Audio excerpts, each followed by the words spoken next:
Block प्रशासन अवहेला जोगु धारणा रे बसिले सरपंच और समिति सभ्य। नियाली पंचायत समितिर निर्वाचन समस्त प्रतिनिधिगण एकत्रित होई सेमानक प्रति गत 8 मास हेउथिबा अवहेला यथा उन्नयनमूलक कार्य प्रति अणदेखा एवं ब्लॉक प्रशासन असहयोगता कारणरू ब्लॉक पंचायत समिति अध्यक्षक समेत समस्त सरपंच और समिति सभ्य एकत्रित होई आज 7 दफा दाबी को नहीं अहोरात्र ब्लॉक परिसर मध्य धारणा देइछन्ति। आहुरी मध्य सेमाने जिलापाल और जिला मजिस्ट्रेट को लिखित माध्यम एवं नियाली ब्लॉक अंतर्भुक्त समस्त जनसाधारण मानक गणमाध्यम माध्यम जणाइछन्ति जदि तांकर समस्त दाबीगुड़िक सहृदयतार सह विचार को नहीं एहार समाधान करा न जाए तेबे ए धारणा अनिर्दिष्ट काल पर्यंत चालू रहिबो। देखो आज आम द्वितीय दिन में धारणा बसीचु आम सहित आमर नियाली ब्लॉक अध्यक्ष उमेश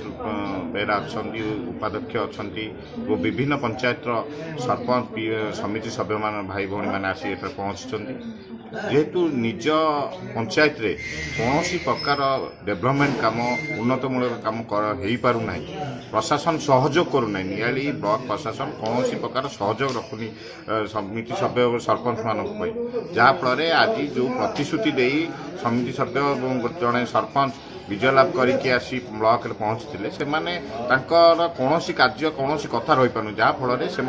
निज निज अंचल निज निज लोक मान द्वारा उपेक्षित होती विभिन्न कथा शुणापी पड़ू जहाँफल से आसी अध्यक्ष जरिया ब्लॉक वीडियो प्रशासन को जनईले जे भाव में असुविधा हो 1.5 वर्ष है नूतन सरकार आसला आम विभिन्न प्रकार असुविधा हो मुख्यतः जो कथाटी देखु गाँ गहलीर साधारण लोकटे गरीब श्रेणी लोकटे एमजी एनआरजीएस काम कर निजर पेट पोषिता से कार्य को संपूर्ण रूपे ठप कर जहाँ कार्य भी होता दल भित्तिक कार्य दलीय भित्ति कार्य होती सरपंच समिति सभ्य को कौन प्रकार पचरा उचरा आम अनिर्दिष्ट काल बसीचु जो पर्यंत उच्च पदाधिकारी एठारे पहुंची ना आम सहित आलोचना है आमर मुख्यतः जो दाबी गुड़ा रही है दाबी जो पर्यंत पूरण न होती जनसाधारण लड़ई आम एठारे बसीचु ये लड़ई अनिर्दिष्ट काल चलो ए कौन कौ दिन बंद हम कौ दिन चलो सेमती किसी ना अनिर्दिष्ट काल आम बसीचु जो पर्यंत आम उच्च पदाधिकारी आसवे आम सहित आलोचना करेंगे जब आम मन को पाइला हाँ ये आम कार्य करेंगे कारण आम से सहित बहुत बार कथा हो सारी जब आम मन को पाइला आम प्रतिश्रुति पाइलु जे आम कार्य हम से पर्यंत आम धारणा बस रही मुख्य उद्देश्य हूँ आमर जनप्रतिनिधि निर्वाचित जनप्रतिनिधि मानक अणदेखा करवा जीपीडीपी ग्रांटीनेट काम सब ठप हो विशेषकर आमर एनआरजीएस काम संपूर्ण ठप हो दिन थिला जतरे आम फास्ट प्रथम इलेक्शन जीतिक आसीलु प्रथम वर्ष आम ओडिशा रे नंबर 1 भाव में कटक विशेषकर कटक जिले में 1 नंबर रे थिला माने एनआरजीएस जोड़ा कि एनआरजीएस रे बहुत गुड़े काम होची आमर पंचायत समिति रे जो जीपीडीपी हो कि बीपीडीपी हो एते पैसा आसेनी जे सब समस्तंकर वांट्स को फिलअप करिया पई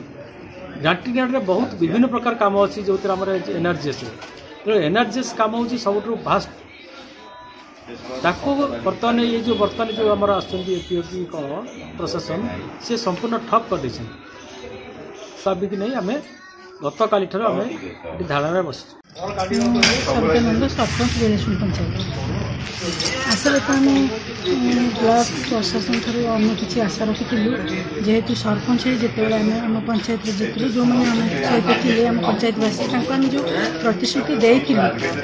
जो जो काम पूरण करने से सब सहयोग आम ब्लॉक स्तर में पाऊँ आम उपस्थित अधिकारी मानक जेकोसी समस्या नहीं गले से आम कथा शुणुना आमको नेग्लेक्ट व्यवहार कर जो कि आम विभिन्न पंचायत सरपंच भाई भौणी मैंने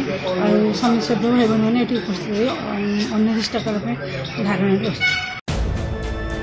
न्यायालय तुषार नायकों रिपोर्ट निरपेक्ष न्यूज।